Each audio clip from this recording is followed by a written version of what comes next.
I'm very much looking forward to this. It will be, having heard all of them speak on this before, I can tell you it will be a very special evening. So on that note, the format that we have in mind here is that each of the 4 panelists will speak for a few minutes, one after the other, and then we're really just going to see what happens. But the goal, of course, is to hear from you all, so to raise your questions for the panel. So unless they become embroiled in a discussion I can't control, I will invite you all to participate. So on that note, Rocco. Oh. Well, I wish just to make one point. There is one thing that has been said by Joesf Seifert that I found... What's happened? That I found marvelous. He was exposing the position of von Balthasar, and he asked the question, who says I in me? I wish to invite you to concentrate on this question, because I think it is a fundamental question for personalism. Who says I in me? When I say I, who is speaking? I think that von Balthasar perhaps took this question from Jacques Lacan. Jacques Lacan used to ask this question, although it has a different meaning in both. Because we too easily think that I am I. I am a substance, that is true, but I am also relation. And this substance is a substance rationalis naturae, but it's not made only of reason. It is made to a very large extent of passions. And I am, one could say, a little boat of reason in a sea of passions. And I should unify them, but it's very difficult for me to unify them. And these passions arise from my interior, but also from the exterior, from the world around me. And so much so that you can understand when the so-called deconstructionists or postmodernists say the I does not exist. We are used to consider them as enemies of the faith. Perhaps they could be allies of the faith if we accept to be reminded of the frailty of our I. And this I is activated when? It's activated when, well, the first example is when God calls. The personality, Abraham is a person ontologically, but existentially, his personality is activated when God calls his name. And in order to answer to this calling of God, he finds the strength to unify the different elements of his personality, to resist the pressures of the environment, to become himself. Man becomes himself in front of an appeal coming from God. And second, man becomes himself in front of an appeal coming from the other person. If I silicet magna comparere parvis, if we can make a comparison between a fundamental figure of the history of humanity with an absolutely insignificant human being like myself, I remember one day I met Pia, a blonde girl, a beautiful girl, who later became my wife, and I was not studying. I did not know exactly what I wanted. I was wasting my time. And all of a sudden, I became very active. I got my degree, I got a job, and I got married. The unity of my person arose in the relation to another person. I have made the name of Pia. I could make other names of the friends that have shaped my life, Don Giussani, for instance. What unifies the person is the relation to others. When you speak of relation, it is not just a philosophical concept, it's a strongly existential concept. To understand, to accept that you are made through relations, changes life. Because very often we are educated to living in ourselves and not being open to the calling coming from God and to the calling coming from the situations, from the persons, from the encounters that we make in life. And then the I that we discover is very poor. Or sometimes we do not discover any I. We have persons who have a personality that is rigid because they do not make encounters, and they are defending themselves. And we have persons who are not persons at all. Ontologically, they are, of course, who do not develop any personality at all. Why?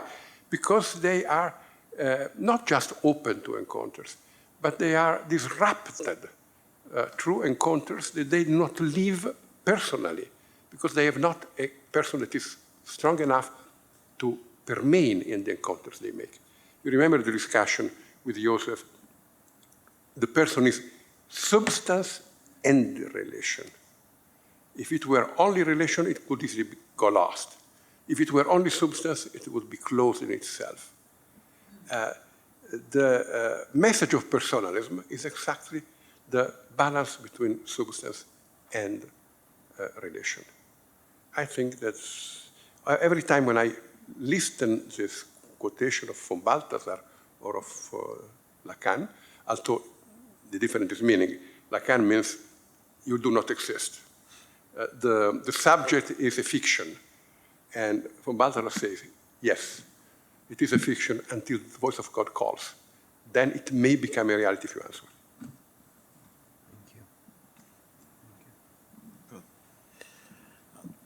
I'd like to pick up the theme of today, namely the relation of personalism to the Christian Western tradition of philosophy. And I find myself fundamentally in agreement with Dr. Sanford, who says we have to think of personalism as growing out of and in some way continuous with the great philosophical tradition, while at the same time acknowledging certain breakthroughs and new insights that significantly developed the tradition. So put in those general terms, I think we're completely on the same page. I like the analogy that Bill Rooney used with the council. There is the hermeneutic of continuity, whereby the Second Vatican Council is read in continuity with all previous councils. At the same time, there's certain undeniable new things, like the Declaration on Religious Liberty or the Declaration on the Relation to the Jews. And so the idea is to capture both the continuity and what is new, and represents a significant development of the tradition. And in pursuit of, what I'd like to do now is perhaps stress what's new in personalism. J.J. Sanford is ably stressing the continuity. Let me just stress the novelty. And a number of points have come up, like this issue of subjectivity that commands the attention of personalists in a way in which it does not command the attention of pre-modern Christian thinkers. We talked about that already. Even the point that Rocco Buttiglione just brought up, this question of the authenticity of an I, so that when I speak, it's not other voices speaking through me, but really I myself. That concern with being alive as an authentic I, that seems to be part of what's new in personalism, and it's not so easy to find in an ancient author some preoccupation with all these masks that hide the true self. But it's a preoccupation very natural to and prominent in personalist thought. But the particular point I wanted to raise as a certain novelty, or not novelty, but a new enrichment of our philosophical tradition, has to do with this fact that each person exists as unrepeatable and unreplaceable, unsubstitutable. As one author puts it, if a given human person were to go out of existence, then a kind of hole in being would be created that no subsequent person, not to all eternity, could ever possibly fill. So that mystery of persons being not just beings that have human nature, or even beings that have rational human nature, or beings endowed with intellectual power and powers of free choice, something else is said, something new is said when you say that the person is unrepeatably himself or herself. Wojtyła, in the essay that we started with, speaks of the idea of Boethius that the person is an individual substance of a rational nature. And he says, well, that at most gives us the metaphysical place where we find the person. But that doesn't really characterize the concrete nature of the person. Whereas when we begin to think about this mysterious fact that each person happens only once, defies any possible duplication, is unrepeatably himself, that seems to begin to bring into the discussion, over and above individual substance of a rational nature, what is somehow distinctly personal. It gives us the flavor and feel of the person. And so I just want to put the question, do we really find in ancient or even in the great medieval masters much reflection on this unrepeatability? Where's the text in Plato and Aristotle where the thought of this whole created in being by the loss of a human person is expressed? It seems to me that certainly it was felt in a lived way in the ancient world, but it wasn't yet conceptualized, and I don't see it appearing in the discourse of the ancients, or even in the great medieval masters. Now, I don't mean to say that each human being, that they thought that each human being is just an instance or a repeatable specimen of the humankind. That would be too primitive a reading of the tradition. But on the other hand, they don't seem to have attained at the level of the way they conceptualize persons. They don't seem to have attained to this unrepeatability of persons. And so I'd like to see that discussed further. Is this indeed a dimension, one of those dimensions of personhood that has come to consciousness only recently and is a kind of defining idea in the personalist tradition? So let me just put that on the table for our discussion. I have not so much new to say, but first of all, I think that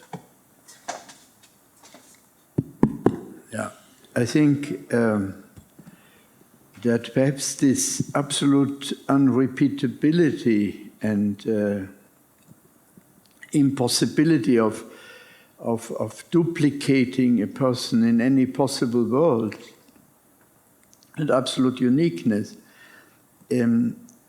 should be understood not only in that sense that it cannot be repeated, because I think an animal also cannot be repeated. My dog cannot in any possible world be another dog who is identical with that one.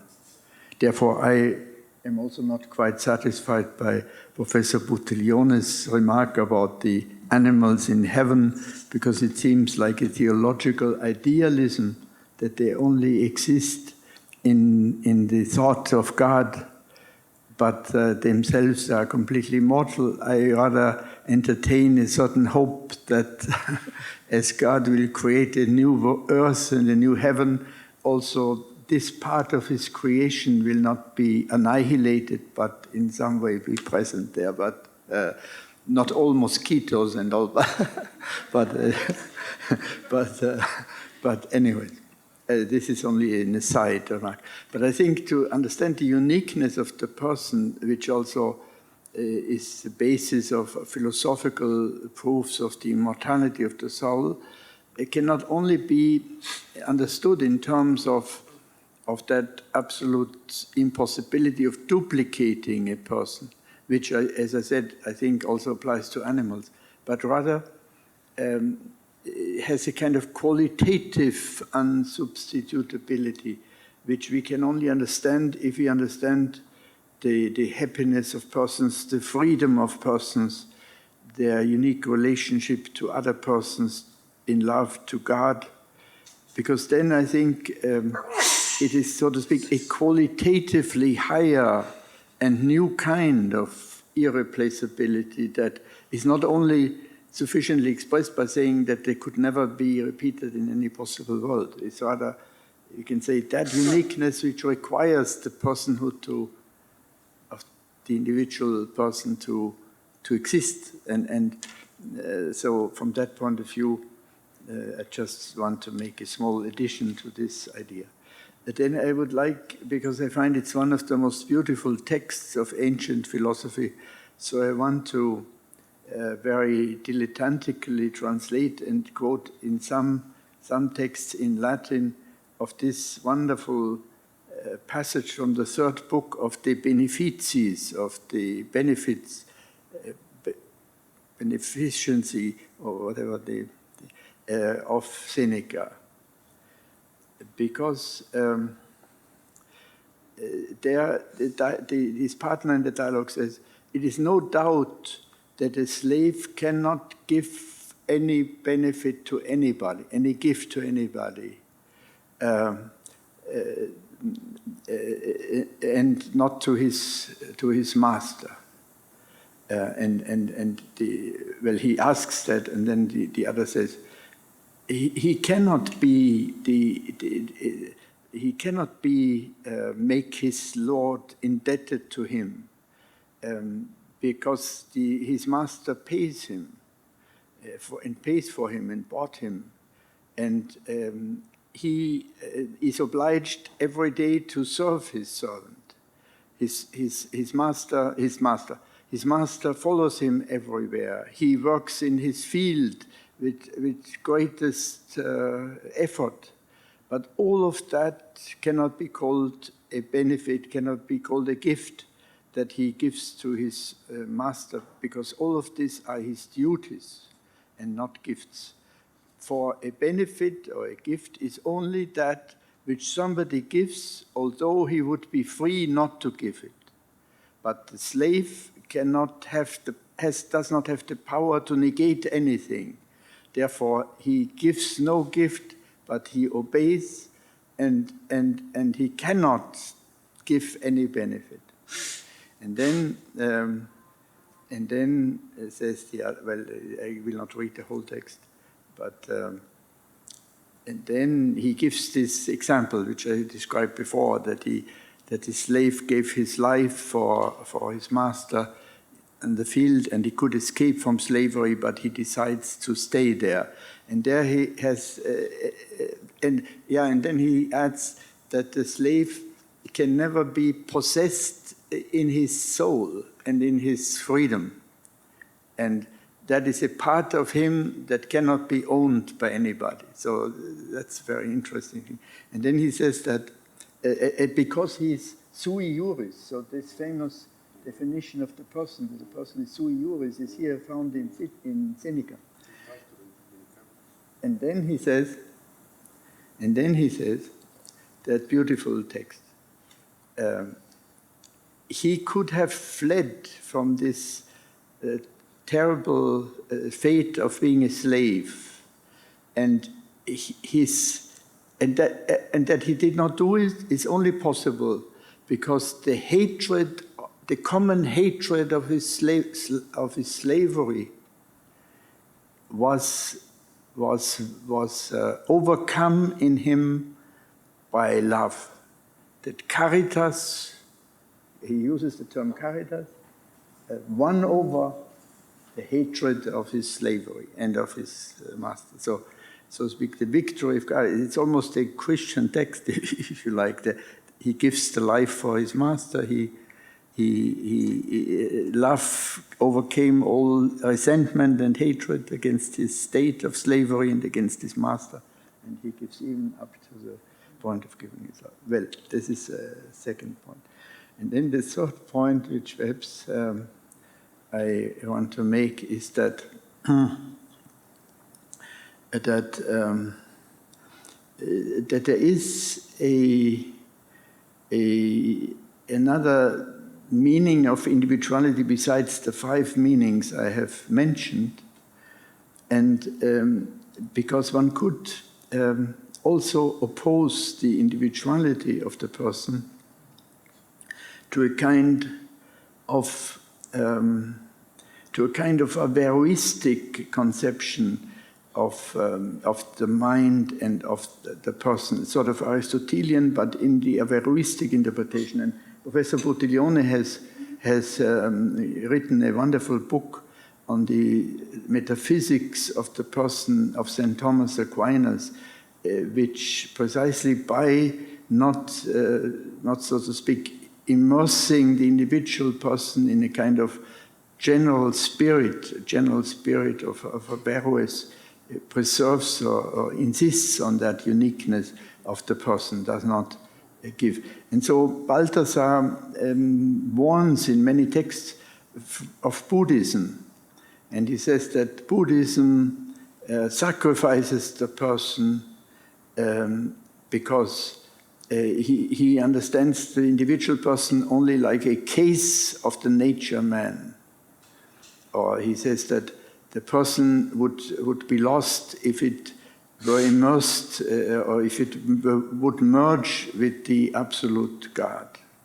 And here, here, that's already mentioned, I think that this transcendence of the person, not only in knowledge but in love, can overcome this prejudice of the Buddhists or of pantheists against the personhood of God and the personhood of man as a limitation. And I want to recall here a marvelous text of St. Anselm of Canterbury. In the end of his Monologion, he describes heaven. And he says there's something most outstanding, namely that the happiness of the blessed in heaven, he describes my own happiness if I see God and all these things and all the wonders of heaven, and he says that seems unsurpassable. But this is only a small portion of the blessedness of the soul of the person in heaven, because he will feel the same joy, not any lesser joy, over the blessedness of any other person. So he will so deeply participate in love in the blessedness of any other person that his own blessedness will not be greater than his joy over the blessedness of the other. And in fact, his joy over the blessedness of God, which is infinite, will be even immensely greater than his joy over any human person's blessedness. So he describes, so to speak, a world of such perfect union of love, of the unio, not just the intentio unionis of Hildebrand, the unio amoris, that I think it is a wonderful way of seeing that the idea that personhood is kind of an intrinsic encapsulation of being and separation from others breaks down on this level of real personal communion. Well, Thank you. Gigi. All right. Well, can you hear me clearly? Okay.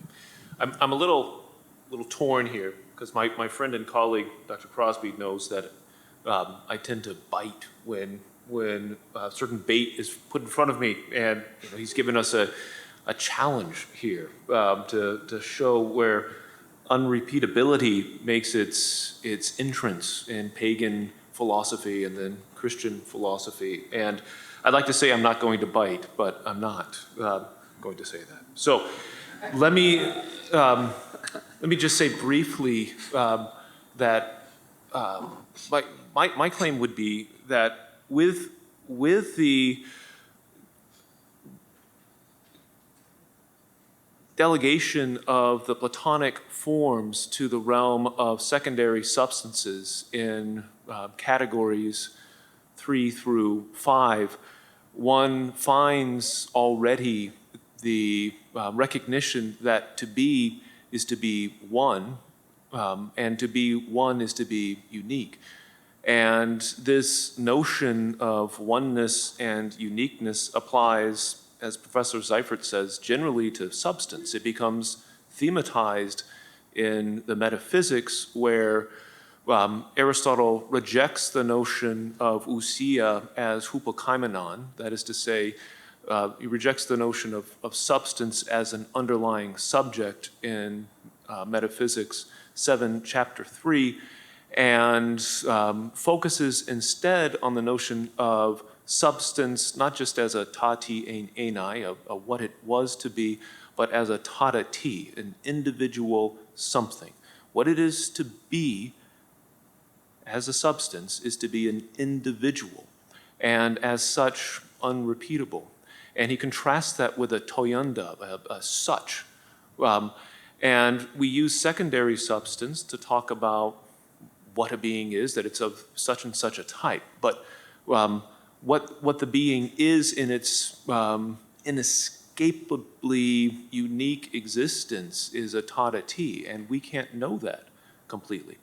Now, I grant that an individual something does not become thematized as a person until maybe I'm trying to squeeze something out of Boethius, but particularly his reflection on how a substance can be good, but not the first good. But I'm thinking of the Gospels, where I think the way in which our Lord talks about the care for each of God's children, those children, those that our Lord has deigned to call his friends, points to this uniqueness of each person, certainly. And then in Aquinas' treatment of the making of each person, the soul is the direct creation of God, and unrepeatable and unique. So I think with the rejection of the notion of the transmigration of souls, you already have the emergence of the idea of unrepeatability, and it becomes applied thematically to person, although not in an elaborate fashion, and I want to grant the originality of 20th century contributions here. But it seems to me to be implicit as early as Aristotle, and explicit but not elaborated upon as early as Aquinas. I want to say just one other, and I'd be happy to hear your response to that, John, of course. I was struck yesterday, and have been thinking a lot about the question that Professor Crosby asked of Professor Seifert about the relationship, the convergence between virtue ethics and personalism, and von Hildebrand's ethics, in part because that's my bailiwick lately. I've been writing on this subject. And one thing that strikes me as a point of continuity, it's not just this notion of virtue that I talked about earlier today, but the critique of contemporary moral philosophy. There's a rich connection between situation ethics, as von Hildebrand describes it, as a diagnosis of the contemporary moral scene, and Elizabeth Anscombe's notion of consequentialism. And in her 1958 essay, Modern Moral Philosophy, she identifies three main problems that need to be addressed. One is the loss of any kind of force behind our notion of ought, that it's come to have a mere mesmeric force. The second is that all English philosophers, as she says, have become indistinguishable because they're all willing to let go of exceptionless moral norms, or what are sometimes called moral absolutes, when push comes to shove, when there's a reason of state, when there's some consequence that seems to call it forth. And that seems to me to fit quite well with the von Hildebrandian notion of situation ethics, which of course preceded Anscombe's. And then Anscombe's response to this predicament is, on the one hand, to recover a rich account of virtue as a way to restore what's been lost with a notion of moral obligation that's been ripped from divine authority. But she also calls, and this is her third point that she emphasizes in that essay, for the recovery of a philosophical psychology, she calls it, philosophical psychology, an account of the person.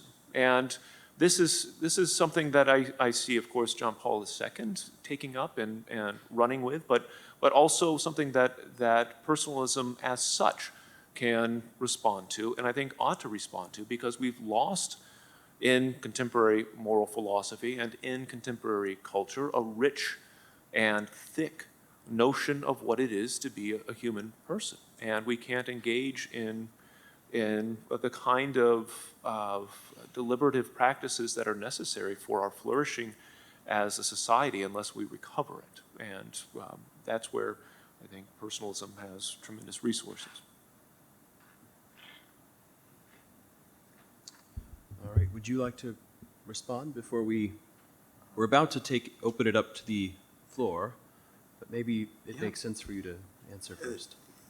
Yeah, I quite agree that in Aristotle there is this new sense of the concrete being, and that in a sense every concrete individual is unrepeatable. The most another could be is something very like it, but in a strict sense, everything, even an inanimate thing, is unrepeatable. It's just, so I've always thought of this unrepeatability as a highly analogous thing realized at different levels. And so what interests me is this eminent realization of the unrepeatability in the case of persons, where with the loss of a person, you can't just have another just like it, but where the individuality is so powerful that the going out of existence somehow leaves a hole in being. Whereas with subpersonal things, something just like it compensates for all loss, and there's no irretrievable loss of being. So perhaps, though, that's not really a point of any substantial disagreement, that analogical notion of uniqueness or unrepeatability. And as for Professor Seifert and his beloved animal, I would think that one way of seeing the fundamental difference in individuality would be this, that with the pets, it seems to me, the uniqueness is constituted in large part by the relation to the owner. You get a common history with the animal, and the animal becomes dear to the owner, and that even there's a certain imparting of the uniqueness of the owner as person to the animal. But had you, when you acquired your dog, taken another one from the litter, you could have developed a history with that one just as well. Prior, in other words, to this interaction with human beings, there is a certain anonymity and interchangeability among the animals, and the uniqueness that endears your pet to you is a certain acquisition, something that arises in the interaction with you and would not have existed apart from that interaction with you. You don't understand anything of Snow White, my dog. That's right. I by see. the way, Professor Seifert is a doting pet owner. If we transgress to the animal discussion from the personalism, I would say that this unique relationship, which certainly is, but cannot just as well be with any other dog from the litter, but anyway, that relationship which it distinguishes in a certain way that Saint-Exupéry marvelously expresses by this but it's adaptation or taming, apprivoiser, that the little prince describes of his rose on his planet, and then the fox says, adopt me too, so that I will be a unique fox among all other foxes. So the kind of uniqueness which comes from the relationship to a person, I think, is not just that the person has a relationship to the dog, but is this very mysterious fact that animals are not just capable of sense perceptions and sensations and so on, but they have a clear awareness of the difference of the individual person and the difference of a person from other dogs. And the way they behave and they relate to persons is quite astonishing. I mean, they obey, they feel what they feel, they partake in their sadness, they console them, and so on. So I think there is also quite a mystery in this, and it is not just like the owner just is related to the dog, but the dog also is related to his master and to other persons. For example, my dog loves another person more than she loves me. Rocco has a comment, and then we go to the floor. Well, I would suggest a completely different inroad into the mystery of irrepetibility of the human person, and only of the human person. It is an inroad that starts not with Aristotle, but rather with Plato, and with the rediscovery of Plato in the Italian Renaissance. You find it in Pico della Mirandola, but also in Marsilio Ficino and in the Neoplatonists of the Italian Renaissance. And it has been reproposed somehow by Henri de Lubac in his work on Pic de la Mirandola. And the idea is that man is a totality. Each one of us is a unique perspective on the totality of reality, on the whole world.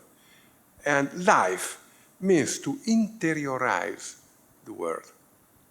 And in each one of us, progressively, all of the reality enters. So that each man is the whole world in one specific perspective.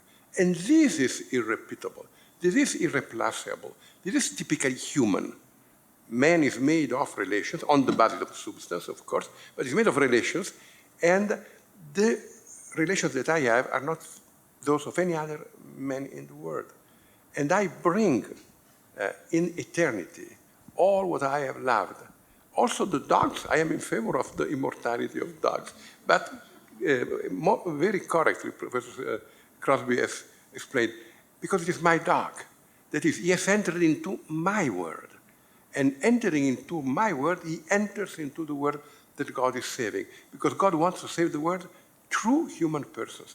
That is the irreplaceability of the human person, the uniqueness of the human person. Not just the fact that no other human being may be exactly as tall as me, as well as any dog, every dog is different from the other dog.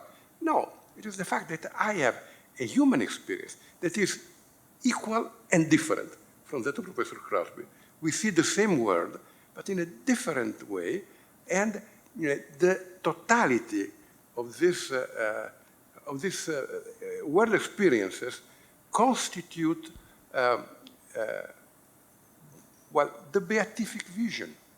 Not only the Neoplatonics, also Dante. If you take Dante, the paradise of Dante, it is exactly this convergence of all the souls.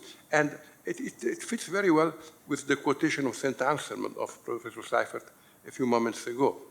I live the love of the others, and the world of the others is reflected in my world and vice versa. And this recomposes around God the unity of God's creation.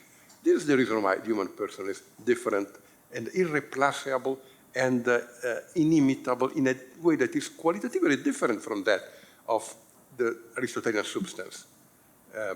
Because the human person has this experience of the world, and the substance, no.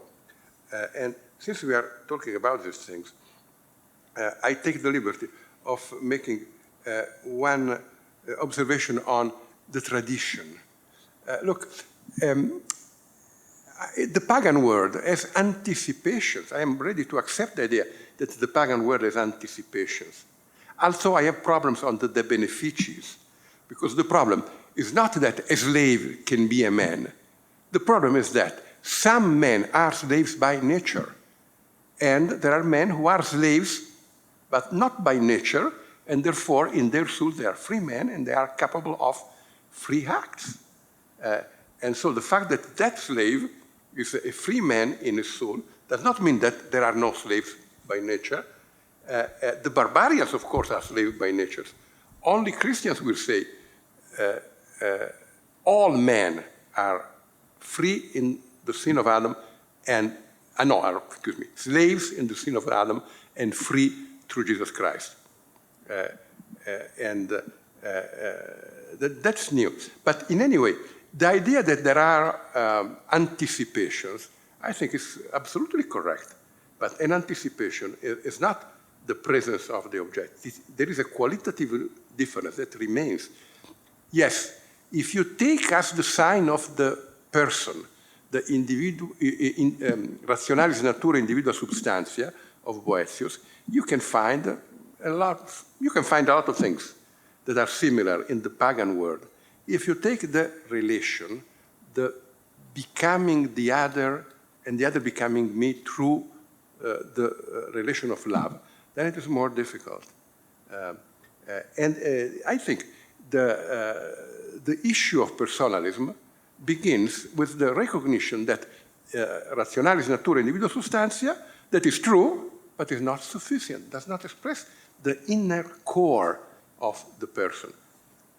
But even in this sense, you can find anticipations. I suggest you Crichton, the dialogue of Socrates and the laws. The laws tell Socrates, you belong to us. You exist because of us. You exist because your father and your mother were married according to the laws of Athens. And being a part of the citizens of Athens, you acquire your right to existence. And here Socrates, and the old world knows the experience of being a part of a mass, a citizen of the people. And you have no autonomous moral dignity out of the community of the people. Socrates will break this community. He will say, yes, I belong to the community of the people. You can demand of me everything. You can demand of me my life, but you cannot demand of me that I do not recognize the truth that I have seen.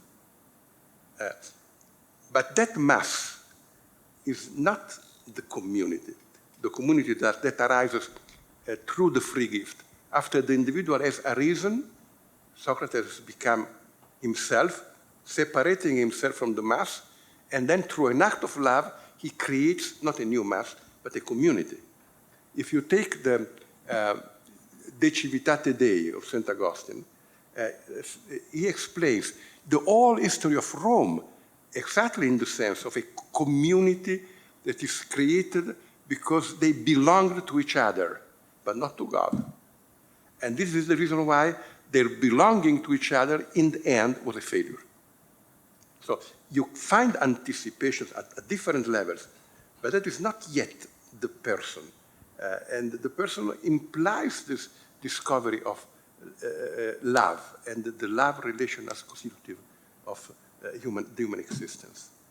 That's the reason why I think we should focus on this. That is, by the way, in the way in which I have read von Hildebrand, also the great discovery of it is also in the way in which I have read von Hildebrand, also the great discovery of von Hildebrand, the discovery of this, of the heart as the moving force of man. And the heart is this capacity of recognizing values, but first of all, the value of the person.